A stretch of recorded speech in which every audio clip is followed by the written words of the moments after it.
Emang sulit untuk menghindari stigma publik bahwa Jokowi pengecut dan bikin gaduh. Saat tuding orang besar dibalik ijazah kemudian dilanjut dengan termul menuju Partai Demokrat, kemudian Pak Jokowi ngeles lagi. Kasus ijazah yang berupaya menjarakan orang-orang menanyakan tetap Sylvester yang sudah jelas bersalah malah dilindungi. Kacau kan? Bahkan pihak Rismond yang telah lapor ke Kompolnas dan Ombudsman tiba-tiba suratnya hilang. Apakah benar ada sabotase? Sabotase di sini ya, karena sudah 3 di Ombudsman juga sampai dicari-cari suratnya, mereka berdalih tidak ada surat dua-duanya, padahal kami sudah ada tanda terimanya secara jelas. Ya, kemudian Kompolnas juga demikian sampai kami dicari-cari. Ya, kemudian di sini juga tadi petugas mengatakan bahwa surat kami 2 surat itu tidak ada. Maka ini kan aneh sekali ya. Dikirim lewat apa, Bu? Dikirim ke sini ada tanda terimanya. Oh, ada tanda terimanya. Ada tanda terimanya. Suratnya sudah 2 kali ditulis tanggal 15 Juli dan tanggal 4 Agustus. Ada stempelnya, tanda terimanya. Artinya sudah ada surat itu, tetapi dinyatakan tidak ada. Jadi ini sama persis dengan kejadian di komisi ini, ada stempelnya ya. Ada stempelnya nih, tanda terima, udah jelas ada stempelnya tanda terima. Ya. Ya. Ada tanda terimanya ada, dan kata petugasnya suratnya tidak ada. Itu sama persis dengan ketika kami di Ombudsman dan Kompolnas itu kami tunggu 1 jam. Tapi alhamdulillah pada saat di Komnas HAM dan di Kompolnas kami diterima oleh para komisioner secara lengkap ya. Bahkan di Kompolnas sampai 2 kali. Ya. Ada, sebutkan aja siapa, gitu loh. Jangan termulnya yang jadi ribut untuk klarifikasi. Orang besar tuh siapa? Sebutkan nama. Gitu loh. Gitu aja repot. Ya, jadi yang ketiga ya, prestasinya juga presiden terkorup. OCCRP. Ya, sudah pembohong, pengecut, terkorup pula versi OCCRP. Ya. Jadi memang ini apa ya? Bias-bias ini supaya tidak fokus. Itu memang diarahkan ke sana kemari, terus diduplikasi oleh para termul ya yang pingin jadi komisaris. Akhirnya kan meneriakkan itu, padahal jelas harusnya kalian bujuk aja Jokowi supaya Ksatria menunjukkan ijazahnya yang katanya asli analog itu. Jangan bawa-bawa sedikit-sedikit UGM, Bareskrim. UGM itu juga bukan isinya bukan malaikat semua. Ya. Ya. Yang kedua, kami perlu tegaskan bahwa di dalam KUHP memang ada proses untuk pemanggilan selanjutnya. Artinya ketidakhadiran klien kami ini bukan berarti mangkir. Namun di luar itu kami juga ingin tegaskan bahwa hari ini yang perlu disegerakan adalah bukan proses penyidikan kasus ini.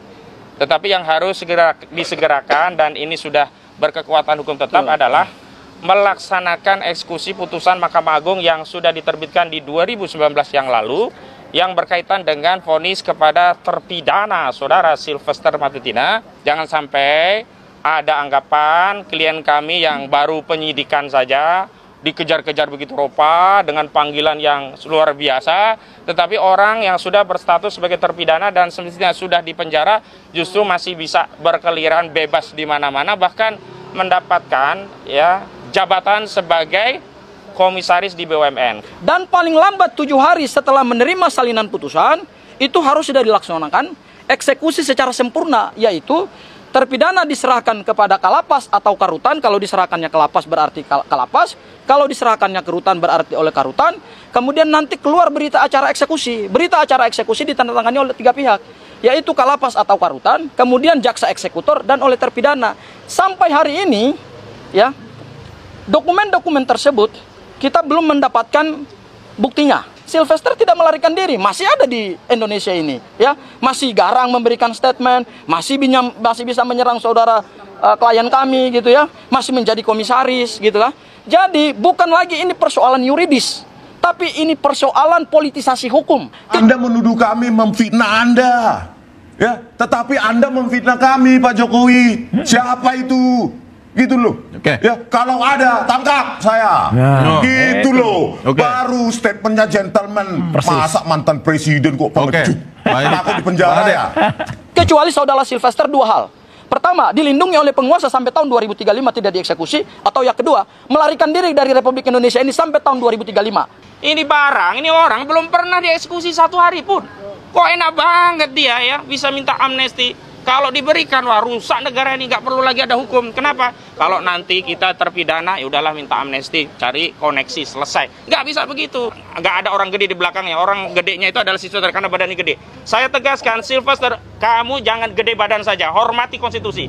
Kau katakan kau ya dalam sebuah diskusi TV dengan saya, kau akan kesatria, kau akan taat hukum. Sekarang kau taati hukum, datang ke Kejari Jakarta Selatan, serahkan tangan kau, atau setidaknya minta Fitra Romdoni untuk meminjam borgolnya, kau borgol tangan kau, serahkan diri kepada Kejaksaan Negeri Jakarta Selatan. Ijazahnya nggak pernah diperlihatkan ke orang lain. Di lemari. Ya, di lemari katanya. Pasti dia dapat dari mana kita nggak tahu. Dan dia sudah mengkonfirmasi esoknya ke Jokowi mengatakan, oh ini ijazahnya yang benar itu. Berarti apa? Itulah salah satu contoh orang lamis. Ya, lamis itu pengecut. Dan yang terakhir, soal orang besar. Inilah contoh benar. Kepengecutan. Baru setelah partai yang dituduh itu bergerak, akan melakukan tindakan hukum, ya kita dengar itu dari Pak Syarif Hasan, kemudian baru dia meralat atau oh yang saya maksudkan bukan Pak SBY kok. Alah, orang bekas presiden ini kok celometan. Jadi saya kira Republik ini gaduh gara-gara orang ini. Jadi orang ini ya menurut saya memang harus menerima nanti apakah itu dari sesama habluminanas, sesama hukuman dari manusia atau habluminoh. Ya, hubungan dengan Tuhan, dia harus menerima Mas Roy, azabnya. kalau somasi Anda Yang ditampilkan di TV berarti zong.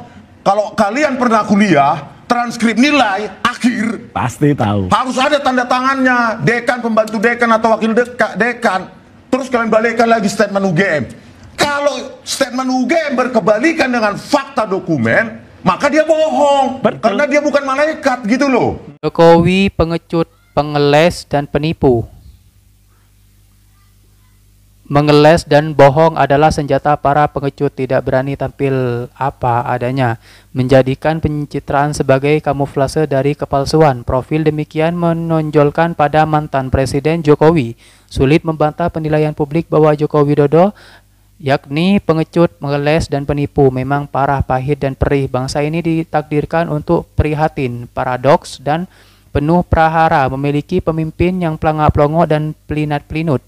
Pengecut seperti terungkap saat Abraham Samad meneriakkan akan melawan hingga titik darah penghabisan. Tiba-tiba Jokowi menyatakan tidak pernah melaporkan Abraham Samad, bahkan ke-12 nama terlapor di Polda Metro Jaya pun menurutnya tidak pernah disebut.